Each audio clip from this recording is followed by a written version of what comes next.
What is the dealio? We are here with another episode of Paths with the incomparable, the sensational, the talented, the wonderful, the gorgeous, the dope, the God-fearing Carlacia Grant. Pauses for applause. I'm just kidding. I'm totally kidding. Thank you. Thanks for the intro too. Thank you so much for being here today, Lele. No one else is allowed to call you Lele, by the way. Only me. For the millions and millions of listeners out there that we are claiming. Hallelujah. Amen. It's out there now, so it's gonna be taken. Oh yeah? Yeah. Whoever calls her Lele is gonna have to see me. So Lele. I got aggressive quick. Terrell, be taking that out of your paycheck. Paycheck? We getting paid for this? Oh man. Where are you from, Carlacia? I was born in New Haven, Connecticut, and then I kind of moved around a lot up and down the East Coast. Okay. So, but I would say primarily, if you ask me just off of where, I'm like Florida, like South Florida. That's where I spent like. What part in South Florida? Fort Lauderdale. Okay. That's close to the Yams, MIAO. Right next to there. Right next to Next it. to there. You know, that's when you can't afford the flight to the Miami airport, so you fly into the Fort Lauderdale airport. You take that 45-minute drive, and now you in Miami. That was based on a true story. Facts. It sounded like it came from somewhere. Once upon an ABFF.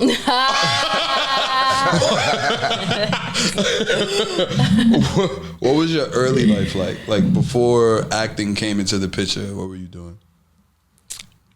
I guess I was just outside playing with my friends, you know, just kicking it. Okay. You know, I found acting really, really, really young. Actually, when I was younger, I thought I was going to be like a news broadcaster. Okay. I can see that. Yeah, like I would like practice in the mirror and like be like, and this is Channel 7 News or like whatever.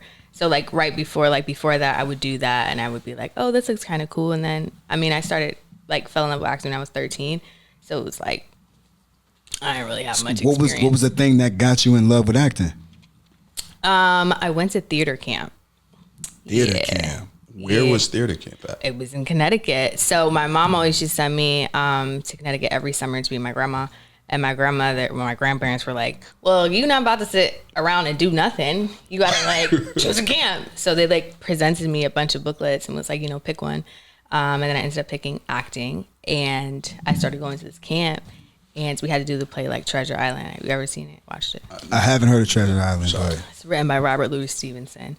But anywho, I went in and I auditioned. I just wanted to be like drunk guy number 2 or whatever. Like I practiced like my whole feint or whatever, and I was ready to go. And I went, you know, I practiced my feints like arr, and then you just pass out. Okay. And then they were like, yeah, you didn't get the part. I was like, dang, that's kind of crazy. They were like, you actually got the lead. And I was like, oh, no, actually, I don't want it. I was really? Like, I want to be drunk guy number 2. They're like, no, I think you're the title character.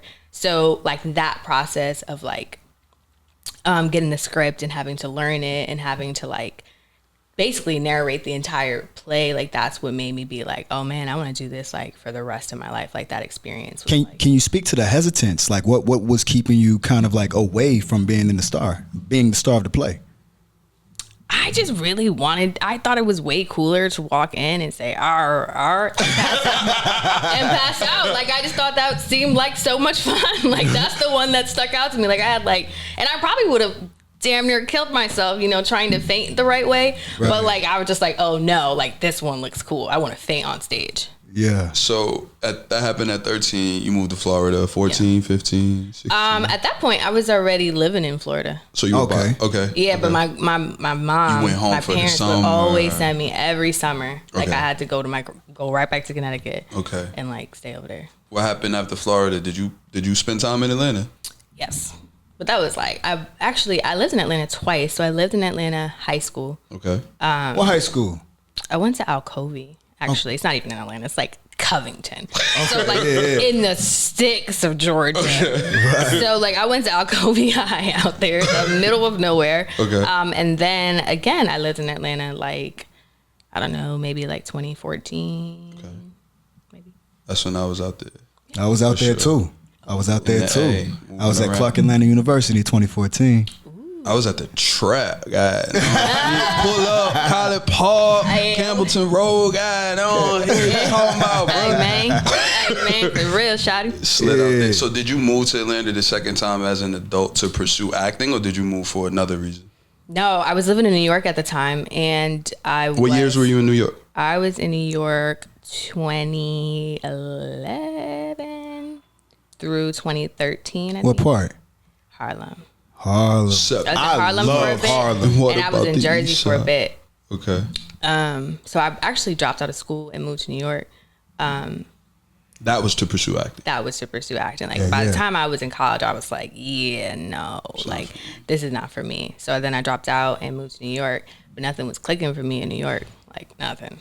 I dropped out of college too. Yeah. Yeah, it wasn't for me. It's the most expensive party I've been through so far. It's a scam. It's totally a scam, College especially when it's is a like, scam. this is not, but I have every elective. Like, I don't have any like real class. Like, I have like 2 years of like acting classes. And Fire. That's hard though. CPR. It and, worked. like, I mean, it definitely right. worked. Definitely worked. But sometimes I'd be like, that's a waste of money. But anywho, nothing was clicking for me in New York. And at the time, Atlanta was on fire, you know, like, you know, they just put a bunch of money in Atlanta. This is before Atlanta is like the Atlanta now, but like the industry was moving that way. And I just had an agent that I would probably get like 1 audition a year, 2 auditions a year. And I was like, you know, I'm gonna need a little bit more than this, you know, to really get ahead. This is the New York agent. Yeah. Pause real quick. How'd you get your first, was that your first agent ever? No. How'd you get your first agent, and then how'd you get your New York agent? First agent ever, I won a pageant. Okay. So once I got back from theater camp, I was like, Mom, you know, it's something I really, really want to do. And she wasn't paying me no mind. And then someone came to her about a pageant, and she was like, you know, if you do good in this pageant, I'll take you seriously. I ended up winning the pageant. Mom's was like, dang. I was like, got him. And then, you know, once you win the pageant, you are automatically like put in front of agents.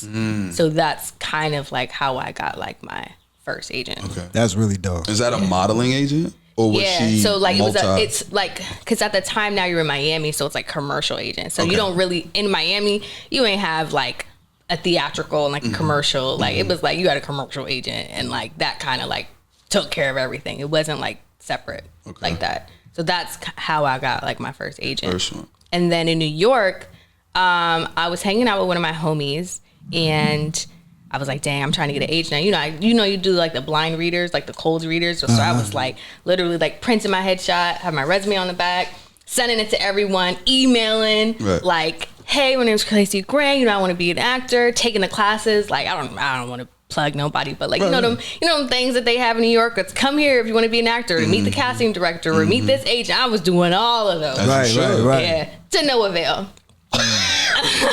But I was out with one of my homies, and we were just kicking it. I just was like, dang, it's crazy. I can't get an agent or whatever. And we was just, I don't know what the heck we were doing. We were just kicking it. And he was like, oh, I'm actually about to go see my agent. Just come with me. I was like, all right, bet.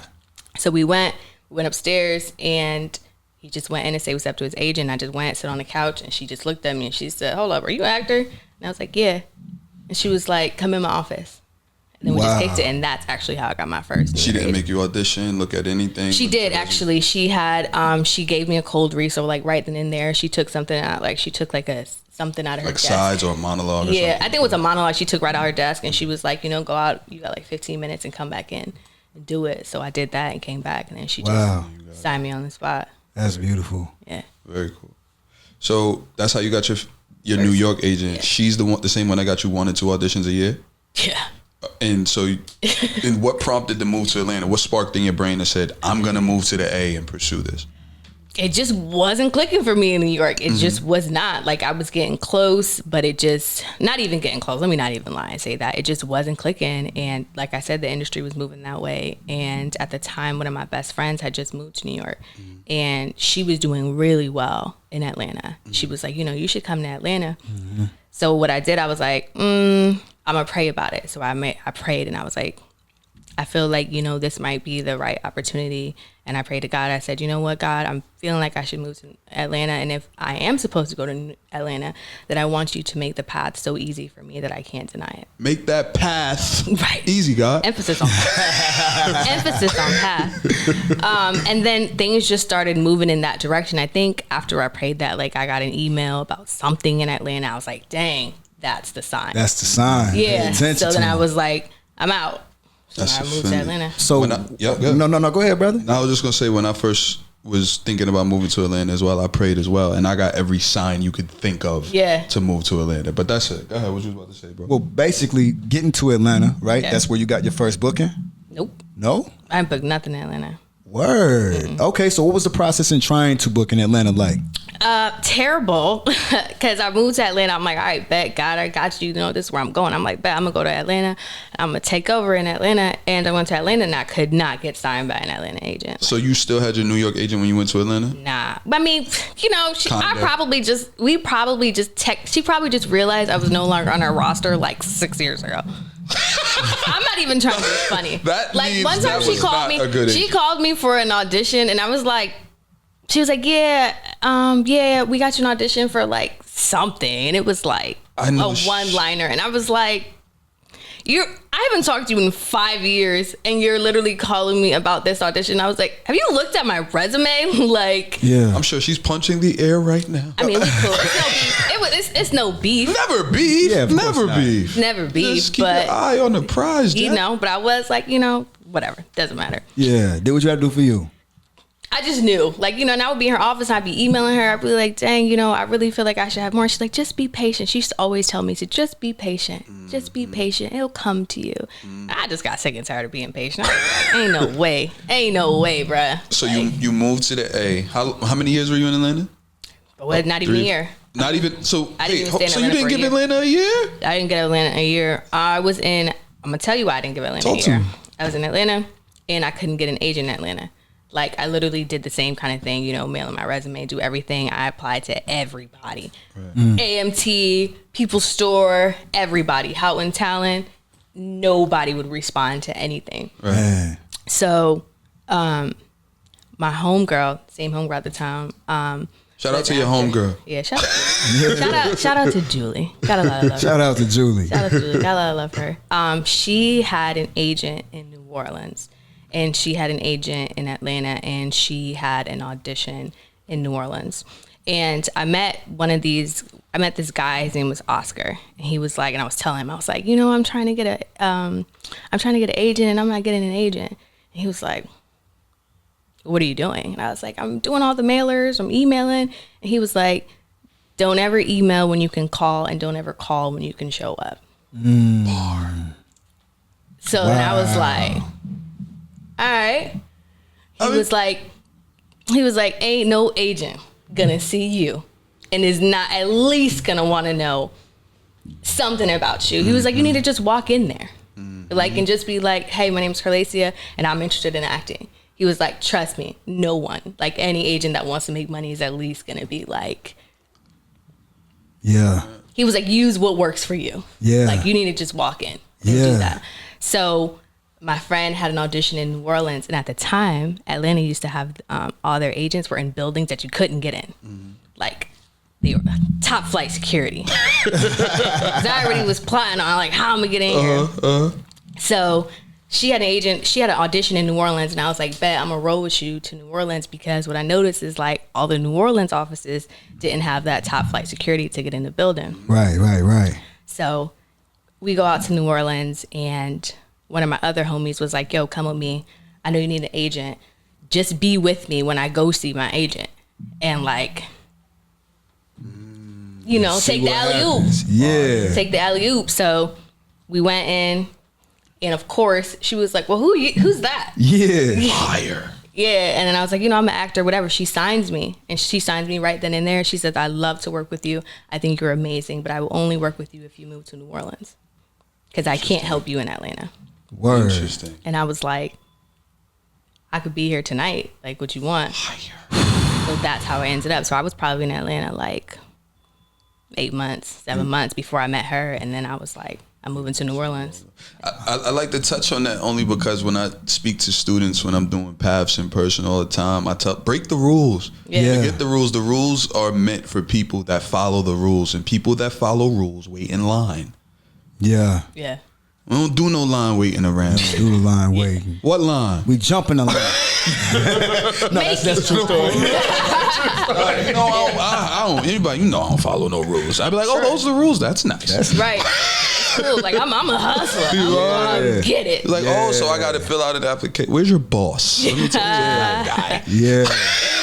That's middleman. Who? So when you got that agent, is that what led to your first booking? Nope.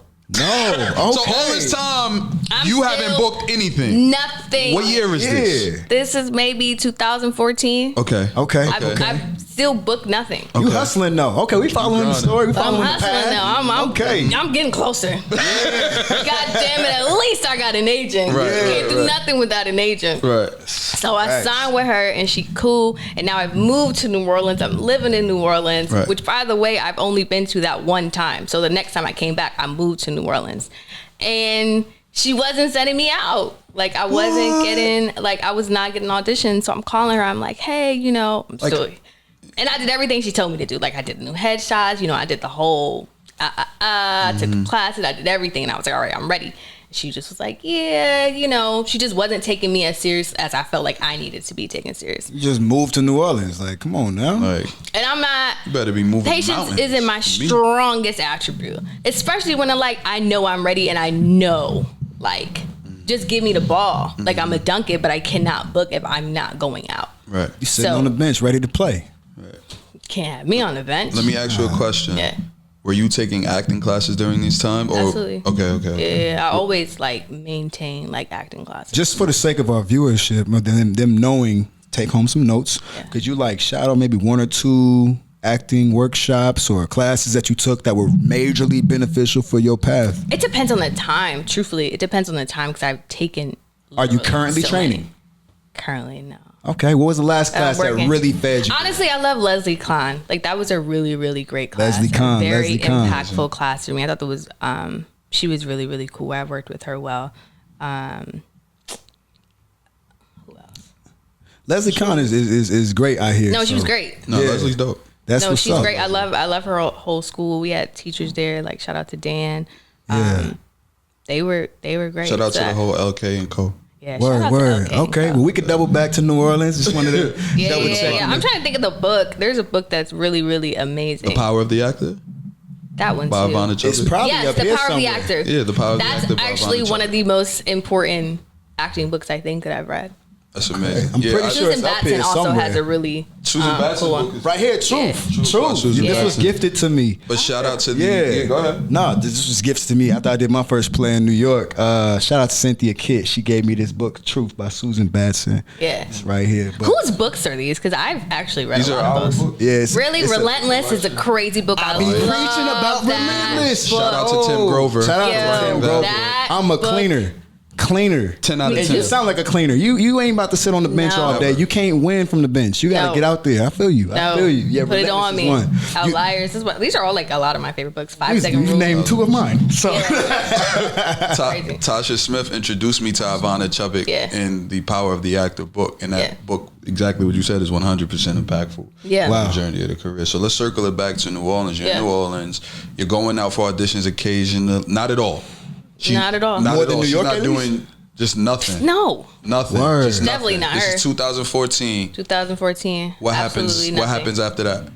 I'm like, I gotta go get re-signed. Like this ain't gonna work because you know, like I'm telling you about it, and you're just kind of telling me basically that I'm annoying you, and I'm like, Yeah. I'm not trying to be annoying. I'm trying to put some money in your pocket, You like, and uprooted I your know whole that I'm life. ready. Like, Right. you know, like, so I don't. Dang, how the heck did I get signed to the People Store? Oh, I just emailed them. I knew I wanted to get signed to the People Store. Shout out to the People Store. I knew I wanted to get signed to the People Store. What attracted you to the People Store that you wanted to go there, and that you knew you wanted to go there? They had people on their rosters whose career that I wanted. That's fine. Amen. That's a gem right there that we'll explore later. But please continue. Yeah, like when I looked at their roster and like, because I would be on IMDb. I researched everything, and like I was like, the people that you have is like the career that I want. So I knew that I wanted them. Yeah. So I went on IMDb and I just found like the president of the company's email, and I just emailed her like, this is da da da, this is da da da. Oh, then I actually came out to LA and got like it's like I forgot what it's called. It's like a demo reel. Yes, I got a demo reel done. That kind of changed everything. Yeah, that kind of changed everything. It was like what I realized now is that I just wasn't packaged correctly. Like I didn't have the right headshots. I didn't have a demo reel. I didn't know what the hell I was selling. So yeah, you sending in a photo and you a cute girl, but you're just a cute girl. Like, but that's your representation's job to tell you exactly what you need done in order to sell you correctly. Yeah, but I didn't have good representation. Let's start. I didn't have good representation at the time. We all been there. Yeah, so they wasn't saying like, you know, because even like, you know, by the time I got to Atlanta, like they were like, what are these headshots like? Wow. And this is why I'm not getting called in for auditions. So I'm with this New York agent who's not even like, you know, and I'm telling her, you think I need new headshots? No, I think you're fine.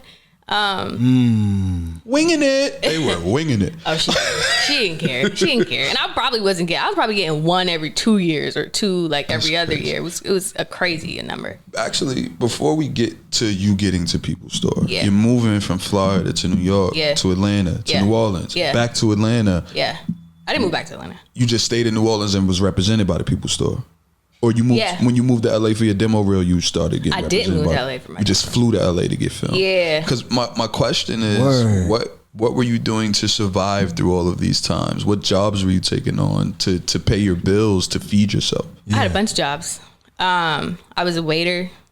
So when I was in New York, I was actually bartending. Okay. So that's kind of like how I would make my money. But then I figured out when I was a bartender, they wouldn't let me call out.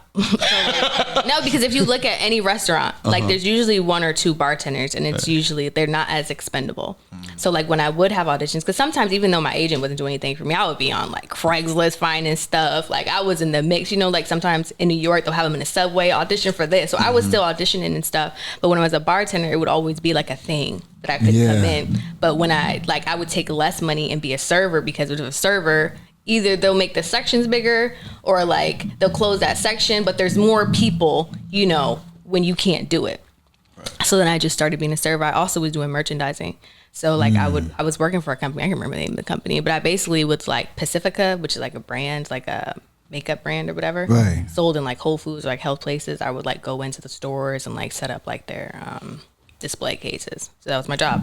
What was your funnest job, and what job did you hate the most?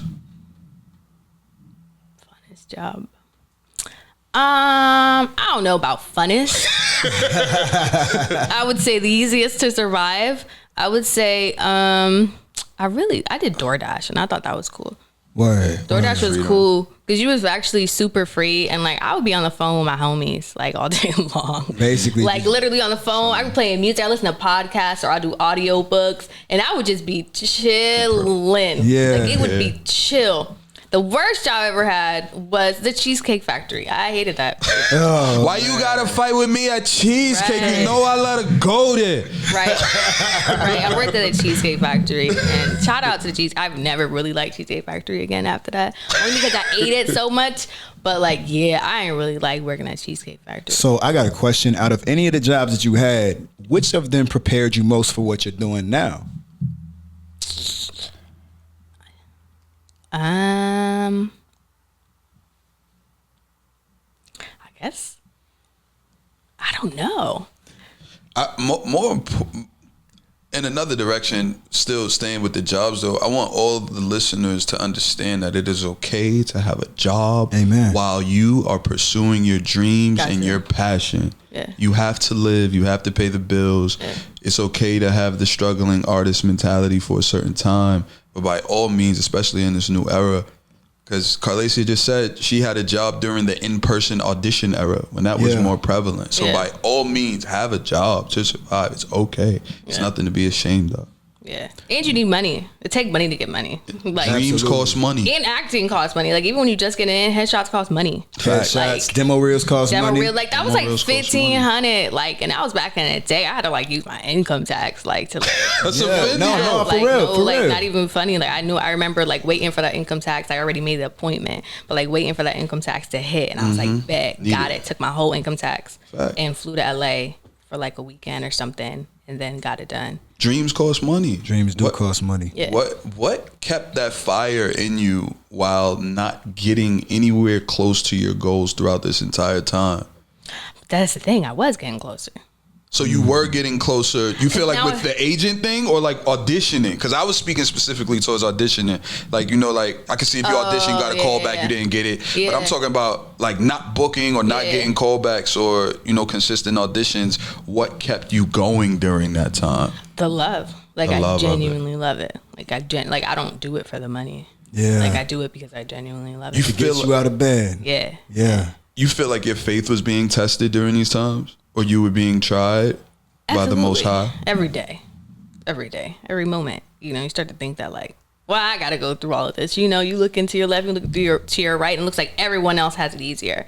And at the time, you know, in my group of friends, seems like it was only kind of like raining on me. You know, everybody else had agents. You know, it wasn't as hard for everyone else. Like everyone else was getting signed, everyone else was going out, everyone else was booking, and little old me was just like beating my head against a table, like, you know. Look how God rewarded you for your faithfulness. Amen. I love moments like that. Very proud. It's character building. Okay, so let's go ahead and jump to your first booking. What was your first booking? My first, I guess. And I'm assuming it was with People's Store. It was with People's Store. Okay. Yeah, I finally got to People's Store. We are here in the past. Got it. Finally got to who the heck I wanted. After 3 or 4 agents, she got it. And 3 or 4 states. That too. Agent, Finally got to who I wanted. And my first booking was this show called Game of Silence. I remember that on NBC. Lorenz Tate and the gentleman who played Zach Morris. Absolutely. I remember that. Yes. So that was my first ever like network TV credit. So what was your job on it? I was a co-star. So I played. Were you drunk number 2? No. Although I'm gonna have to run back at drunk number 2 or else I'm gonna have to do that. Like definitely. Someplace for something. I played Demetrius's Gross's character's daughter. So I played like one of the series regulars' daughters, but I was a co-star. Yeah. Cool. And I was lucky enough that it turned into recurring. So it went from just being like one episode to just like recurring. But that's kind of like what started. No small roles, only small actors. Right? I mean, you took a co-star and flipped it. Yeah. So what were some of the lessons you learned on that set? Now that you're finally in the mix, you on set, you here for the first time, you dealing with base camp. What was the thing? What was the experience like? It was cool. I mean, I just remember being so gassed and being so excited. This was like my first one. I had kind of false start right before that one. So I was like, oh my gosh, it's here. Like, I can't believe I'm really doing it. I got a trailer. I got a honey wagon, you know, and I was just so. We love the honey wagon. Yeah, you got your name, you got your character name on the door. Like, everything was so impressive. Like, I was like, oh my God, they give you food and they walk you there with a walkie-talkie and you're there and there's cameras pointed at you. I just remember being like so excited and being so like, thank you God, like thank you God, like thank you God. And what year was this? 2015. 2015. It's nothing like that first one. Nothing like the first one. I remember that one forever. For sure. So 2015. Any notable roles that you'll say you played and you felt most connected to the characters since between 2015 and obviously where we are today? I feel like I am connected to all my characters. Heard you. Okay. Because I feel like, well, I guess that's how I work. Like, for sure. That's like my process is like, I have to find something of me to connect to in that character. Like I use like personal stuff sometimes. Okay, well, let me make it a little more specific then. Yeah. Is there a character that you've played that you resonate with the most? It depends. I would say the one role that I think inspires me the most is the character that I played in Roots. Like that one was like one of those experiences that's like, you know, you asked me like what keeps me going. It's like, dang, once I did Roots and, you know, I was able to learn about so much history, so much African American history, and actually having to step into the shoes of a slave and having to find that strength and like that spirit. Like after doing that, I remember like going through things and still having a hard time and feeling like no matter what, I'm not going through like what they went through. And if they were able to dream and, you know, to find a way to go to the next day, then I can find a way to do it. And like, you really like, you know, really are like, you know, our ancestors' wildest dreams, like for real. So you spend time in Atlanta, you land those roles, you land a couple other roles. How do you get to LA?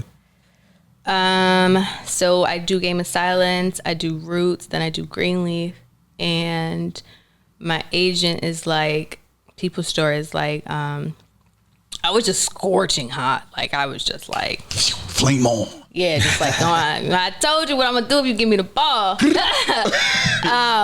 And then the idea was kind of presented, or I was kind of pondering in my head. That's like, I think it's time for me to go to LA. Like it was just kind of in my head, or I felt like I had outgrown the market.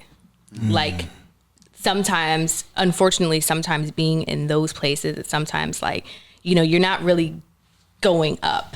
It's like you're constantly in this same circle. Lateral moves. Yeah, in that way, where it's like, you know, it's very hard to negotiate certain rates. Credits, like, you know how it is, like when you be in Atlanta, like they don't want you to grow, or it seems like, you know, they don't want you to grow, and it's a fight to do things, some normal things. And I realized that I wanted to be a series regular, and those you really, most of the time, I'm not saying all the time, but you usually don't get those like in those areas. So I was like, you know, I think it's time for me to go to LA. And I remember praying about it and being like, you know, God, you know, it's me again.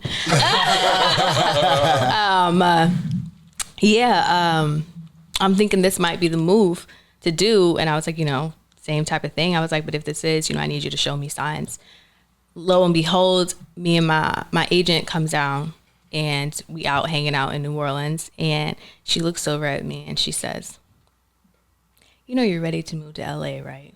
And I was like, what? She says, you're ready to move to LA. She's like, and I don't say that to a lot of people. She's like, but you're a superstar. You're ready.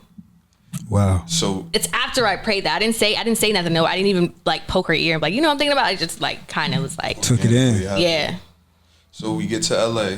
Yep. Let's how did the OuterBanks audition land? Just the audition part. How did it come across your desk once you got to LA? It was just one of those auditions, you know. You didn't really think about it. Okay. Like you just kind of was like, another audition. We were there. I was. Actually, Christian's going to sit here in front and act like he wasn't a part of my OuterBanks audition. But I'm going to put him on blast right now. And so he was there. Actually, he was part of the very early takes of my OuterBanks auditions. It was just one of the auditions that came through, and, you know, wasn't like, I was like, oh, I'm never going to get it. Word. Do you remember what happened that day? Do you remember what happened that day? I'm going to tell people what happened really quickly. So at the time, we get mad auditions. It's just crazy. Like, it's just raining auditions. After the pandemic, it's just really hot right now. And I had a bunch of auditions, OuterBanks being one of them. But I just was like, I'm going to put more effort into my other ones. And I really don't even have time to be doing, like you got to, like, turn these in. There's no time. Christian pulls up to the studio. We run an OuterBanks audition. And for whatever reason, I'm not getting it.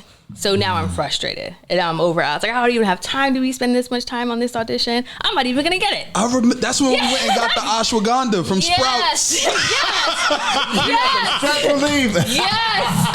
Yes, we Chris did. is a good friend, yo. No, he's the best. Trying to tell you. Yo, so I'm going through it. I don't even have time to be spending on this audition. I have these other ones that I'm probably gonna get. I'm never gonna get this one. Christian's like, all right, let's go to Sprouts. We go to Sprouts, we get ashwagandha. Yeah.